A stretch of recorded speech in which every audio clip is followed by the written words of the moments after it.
Naquela noite, algo invisível já estava em movimento. O ar parecia mais pesado, como se o tempo estivesse diminuindo. Cada olhar carregava perguntas que ninguém ousava dizer. Mas nas sombras, uma decisão já havia sido tomada, e essa decisão mudaria tudo. Do lado de fora, a noite escondia passos silenciosos, e o destino começou a se aproximar. O silêncio foi quebrado por uma presença inesperada, e com isso, a tensão se transformou em confronto.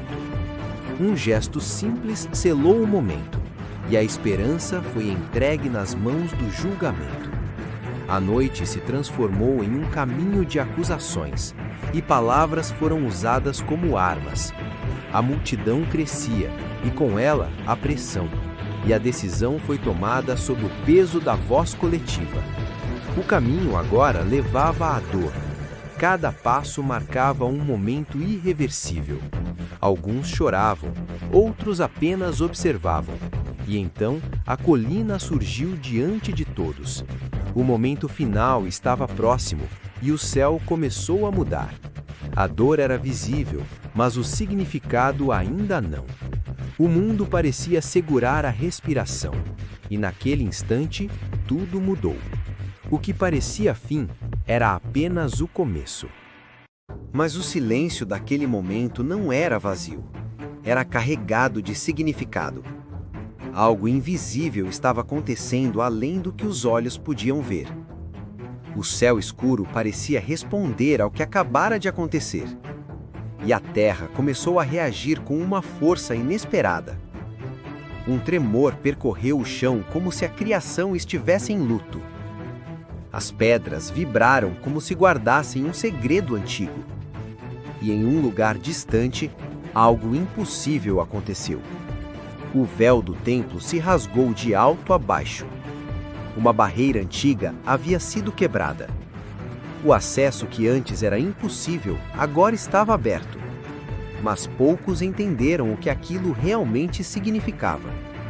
Para muitos, era apenas mais um fim trágico.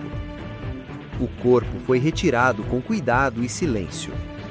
A dor agora era visível nos rostos de quem ficou. A esperança parecia ter sido enterrada junto com ele. O sepulcro foi fechado com uma pedra pesada, e guardas foram colocados para impedir qualquer mudança. A noite caiu novamente, mais silenciosa que antes. Mas mesmo no silêncio, algo estava sendo preparado. O tempo parecia parado, como se aguardasse um novo momento. O terceiro dia começou como qualquer outro, mas carregava algo que ninguém poderia prever. O sol surgiu, trazendo uma luz diferente, e o impossível começou a se aproximar. A pedra, antes imóvel, não permaneceria assim. E naquele vazio que parecia impossível, algo novo começava a existir. A ausência agora carregava um significado maior do que qualquer presença. E fora dali, o mundo ainda não sabia o que havia acontecido. Mas a verdade estava prestes a se revelar. Os primeiros sinais surgiram para aqueles que buscavam com o coração. E ao se aproximarem, perceberam que algo estava diferente. O que parecia impossível agora estava diante dos olhos delas. E o medo se misturou com algo que elas não conseguiam explicar. Elas entraram e encontraram apenas silêncio. Mas aquele silêncio não era vazio, era revelação. A morte havia sido vencida de uma forma que ninguém imaginava. E a esperança que parecia perdida agora retornava com força. A notícia começaria pequena, mas se espalharia pelo mundo. E nada mais seria como antes.